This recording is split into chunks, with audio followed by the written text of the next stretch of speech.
Hi friends, welcome back to my channel Shri Vijaya Gummadi vlogs. ఈరోజైతే నా ఛానల్లో మరో కొత్త రెసిపీ అయితే నేను షేర్ చేస్తున్నాను మీకు. అదే రాగి ముద్దతో కోడి కూర. అసలు ఈ కాంబినేషన్ అయితే చాలా అంటే చాలా టేస్టీగా ఉంటుంది. సో నేనైతే మామూలు ఫార్మ్ కోడ్ తీసుకున్నాను. ఫార్మ్ కోడ్లో ఉప్పు కారం వేసేసి కుక్కర్లో ఒక 3-4 విజిల్స్ వచ్చే వరకు వేసుకున్నాను.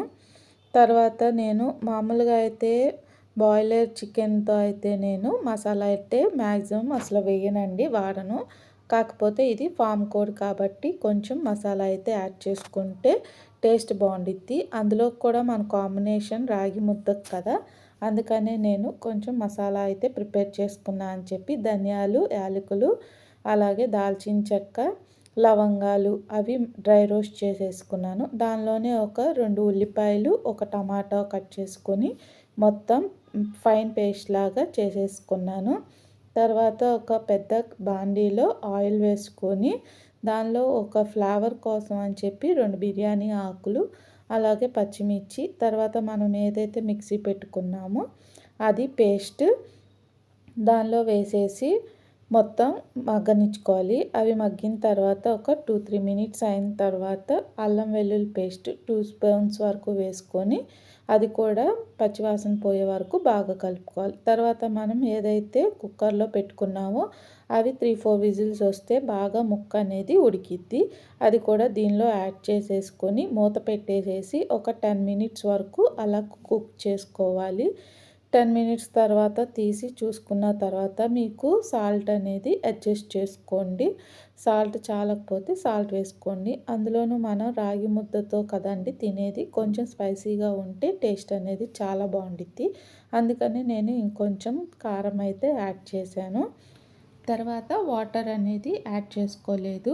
అలాగా 20 మినిట్స్ 30 మినిట్స్ కుక్ చేసుకుంటే మనకి ఆల్మోస్ట్ కర్రీ అనేది ప్రిపేర్ అయిపోయింది. తర్వాత మొత్తం దగ్గర పడిన తర్వాత లాస్ట్లో కొత్తిమీర జల్లేసుకొని క్లోజ్ చేసేసి స్టవ్ ఆఫ్ చేసుకుంటే చాలు. కర్రీ అనేది మనకి ఆల్మోస్ట్ ప్రిపేర్ అయిపోయింది.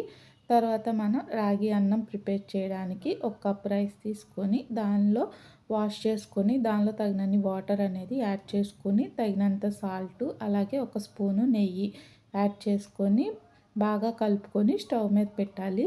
ఈలోపు మనకి ఆ రైస్ అనేది కుక్ అయ్యేలోపు మనం ఒక గిన్నెలో ఒక కప్పు రాగి పిండి వేసుకొని ఉండలు లేకుండా వాటర్ అనేది కొంచెం కొంచెం యాడ్ చేసుకుంటూ కలుపుకోవాలి. అలానే మరీ లూజ్గా కలుపుకోకూడదు.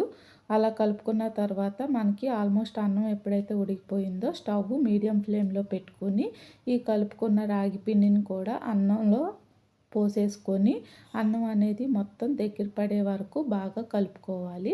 మధ్య మధ్యలో ఒకసారి నెయ్యి అనేది యాడ్ చేసుకుంటే మనకి అన్నం అనేది కొంచెం ఇంకా మెత్తగాను స్మూత్గా వచ్చిద్ది. తర్వాత కొంచెం చల్లారిన తర్వాత ఒక ప్లేట్లోకి తీసుకొని చేతికి నెయ్యి అనేది రాసుకొని ఆ రాగి అన్నం ముద్దని కొంచెం రాగి ముద్దలాగా కలుపుకోవాలి.